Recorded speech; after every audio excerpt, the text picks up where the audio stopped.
জাপানের coffin cafe. সাহস থাকলে ঢু মেরে দেখতে পারেন। জন্ম নিলে মরতে হবে, এটাই চরম সত্য। মৃত্যু কেমন, এর পরই বা কী হয়, সে অভিজ্ঞতা আগে থেকে পাওয়া সম্ভব নয়। তবে জাপানে খোলা হয়েছে কফিন ক্যাফে নামের একটি সেবা। সেখানে অর্থ খরচ করলেই কিছুক্ষণ সময় কাটানো যাবে কফিনের মধ্যে। কফিনে শুয়ে জীবন ও মৃত্যু সম্পর্কে নিজেদের চিন্তাভাবনা ঝালিয়ে নিতে পারবেন জীবিত ব্যক্তিরা। কফিন ক্যাফে সেবাটি খোলা হয়েছে জাপানের চিবা অঞ্চলের ফুৎসু শহরে। কফিন ক্যাফের মালিক প্রতিষ্ঠান 1902 সাল থেকে জাপানের শেষকৃত্য সংক্রান্ত সেবা দিয়ে আসছে। তাদের যে ভবনে শেষকৃত্য সংক্রান্ত সেবা দেওয়া হয় সেটিরই দ্বিতীয় তলায় গেলে পাওয়া যাবে এই ক্যাফে। কফিনে শুয়ে থাকার অভিজ্ঞতা পেতে খরচ করতে হবে $14। সোনালি, সবুজ ও হলুদ মোট 3 ধরনের কফিন সেখানে পাওয়া যাবে। প্রতিটি কফিনই সাজানো ফুলসহ বিভিন্ন নকশায়, সেগুলো আরামদায়কও বটে। এরই মধ্যে অনেকেরই নজর কেড়েছে এই কফিন ক্যাফে।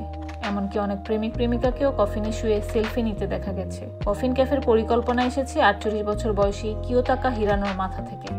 তিনি বলেন, বেশিরভাগ তরুণ তরুণী বিয়ে সম্পর্কে চিন্তা ভাবনা করেন। সামান্য কয়েকজনকে মৃত্যু সম্পর্কে ভাবতে দেখা যায়। কফিন থেকে বের হওয়ার পর পুনর্জন্মের মতো অনুভূতি পেতে পারেন তারা। এ থেকে নতুন করে জীবন শুরু করার অনুপ্রেরণা পাওয়া যেতে পারে।